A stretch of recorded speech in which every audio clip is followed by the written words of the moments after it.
Bu arada şunu da düşünüyorum. hatırlatalım, siz Kürt değilsiniz. Ben Kürt değilim. Bu mesele çözülene kadar Kürdüm ama. Bu mesele, kendimi öyle tarif ediyorum. Yoksa aidiyet meselesinde benim yani içinde hiçbir emeğinizin olmadığı, babanızın ananız yerine İzlandalı bir kadınla karşılaşması durumunda çok başka olabilecek bir şey üzerine koca koca ideolojiler inşa edilemez. Milliyetçiliktir bu. Tarihte Milliyetçiliğe mesafeliyim diyorsunuz.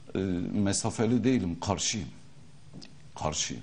Yani Peki mesafe nedir? şu eleştiri hakkında için ne diyeceksiniz? Bu en çok tartışılan, Twitter'dan da en çok gelen, ben pek Twitter'daki soruların zaman zaman öfkeli olduğunu görüyorum ama en çok benim şey yaptığım eleştirim sosyal çevrelerden bunu ne olur sor abi falan diye yazmışlar bana.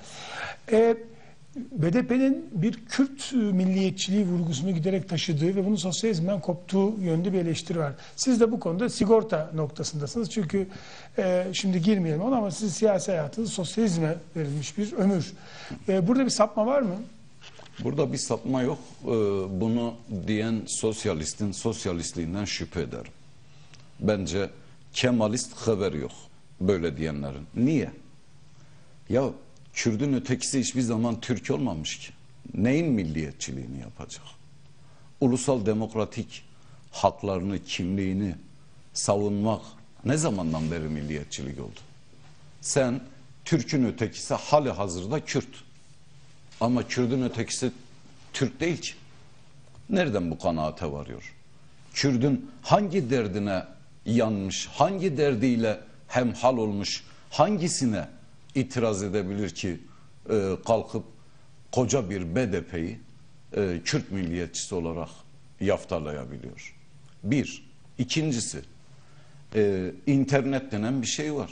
Girin mecliste tbmm.gov.tr, girin buraya, her partinin yasama faaliyetini adım adım izleyebilirsiniz. Öyle mavraya dolatıp boş tutmaya gerek yok. BDP'nin kendi resmi sitesine girebilirsiniz.